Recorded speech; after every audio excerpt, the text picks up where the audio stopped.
Hello everyone, my name is Blake Fanschier, and today I'll be talking to you about the importance of learning purpose.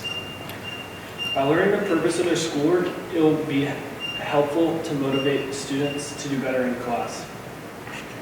Now, English singer and songwriter John Lennon once said there's two basic motivating factors, fear and love. Most students today are motivated by fear in their classrooms.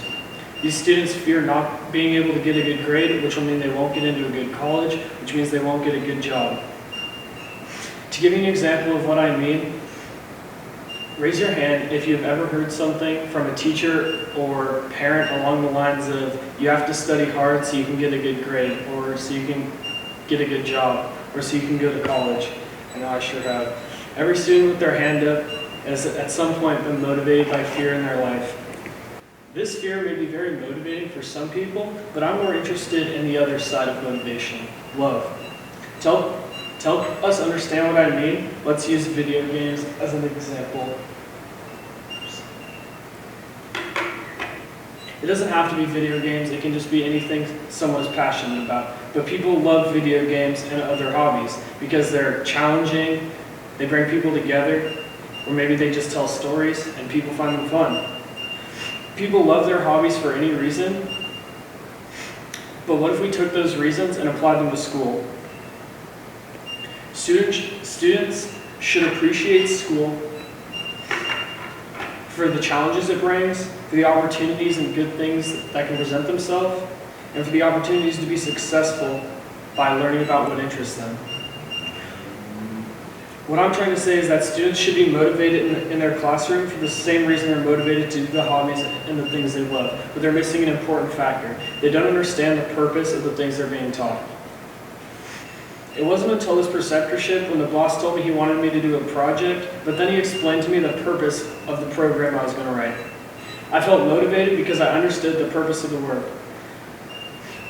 By understanding the purpose of their work, students can determine that they would enjoy a career in math, for example, because when they learn how it's applied in life and in problems and in careers, they can see the importance of the work they're doing and how it will lead to better things. If a student doesn't understand how math can be applied and how it might be important, they struggle with being motivated to try in their class, other than the fact that they just don't want to fail. Whereas if a student learns to love a field, they can discover all sorts of careers based around that subject, such as statistics and engineering, if we're going with math for the example. A student's motivation to do well in school shouldn't come from their fear of not succeeding, but for their love of the subject. But that love cannot be discovered until they realize the purpose of what they're being taught.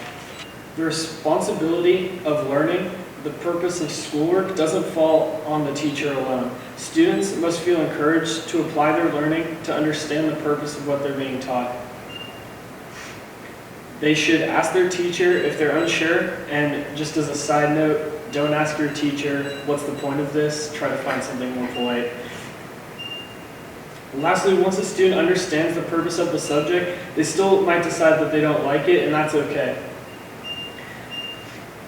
The point of this talk is to encourage students to be motivated to discover things that they might not know they liked. Students should start asking questions to find out the purpose of what they're being taught and find motivation by love of their subject. Thank you.